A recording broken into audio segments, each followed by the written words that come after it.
And the sun has therewith traversed the divisions of his orbit, and turns again on those divisions of his orbit, and enters that portal 30 mornings, and sets also in the west opposite to it.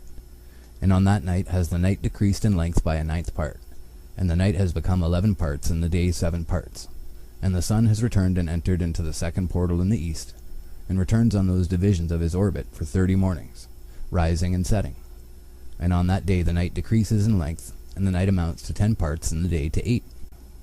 And on that day the sun rises from that portal, and sets in the west, and returns to the east, and rises in the third portal for 31 mornings, and sets in the west of the heaven.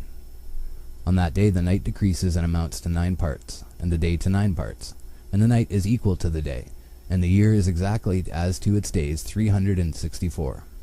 And the length of the day and of the night, and the shortness of the day and of the night arise. Through the course of the sun these distinctions are made. So it comes that its course becomes daily longer, and its course nightly shorter.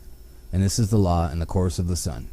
In his return as often as he returns 60 times and rises, the great luminary which is named the sun for ever and ever. And that which thus rises is the great luminary, and is so named according to its appearance, according as the Lord commanded. As he rises, so he sets, and decreases not, and rests not, but runs day and night, and his light is 7-fold brighter than that of the moon. But as regards size, they are both equal.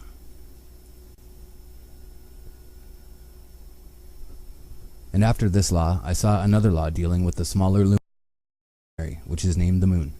And her circumference is like the circumference of the heaven, and her chariot in which she rides is driven by the wind, and light is given to her in definite measure.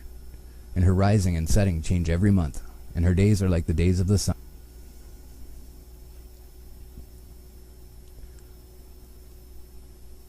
And when her light is uniform, it amounts to the 7th part of the light of the sun, and thus she rises. And her first phase in the east comes forth on the 30th morning, and on that day she becomes visible, and constitutes for you the first phase of the moon on the 30th day together with the sun and the portal where the sun rises. And the 1/2 of her goes forth by a 7th part, and her whole circumference is empty, without light, with the exception of 1/7 part of it, the 14th part of her light. And when she receives 1/7 part of the half of her light amounts to 1/7 part and the half thereof. And she sets with the sun, and when the sun rises, the moon rises with him, and receives the half of 1 part of light. And in that night, in the beginning of her morning, in the commencement of the lunar day, the moon sets with the sun, and is invisible that night with the 14 parts, and the half of 1 of them.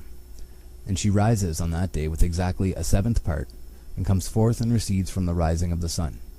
And in her remaining days she becomes bright in the remaining 13 parts.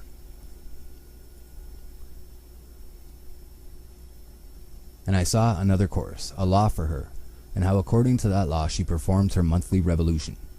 And all these Uriel, the holy angel, who is the leader of them all, showed to me, and their positions, and I wrote down their positions as he showed them to me, and I wrote down their months as they were, and the appearance of their lights, till 15 days were accomplished. In single 7th parts she accomplishes all her light in the east, and in single 7th parts accomplishes all her darkness in the west. And in certain months she alters her settings, and in certain months she pursues her own peculiar course. In 2 months the moon sets with the sun, in those 2 middle portals, the 3rd and the 4th. She goes forth for 7 days, and turns about, and returns again, through the portal where the sun rises, and accomplishes all her light. And she recedes from the sun, and in 8 days enters the 6th portal from which the sun goes forth.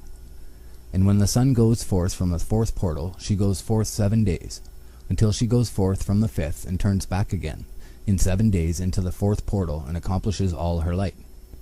And she recedes and enters into the 1st portal in 8 days, and she returns again in 7 days into the 4th portal, from which the sun goes forth. Thus I saw their position, how the moons rose and the sun set in those days. And if 5 years are added together, the sun has an overplus of 30 days. And all the days which accrue to it for one of those 5 years, when they are full,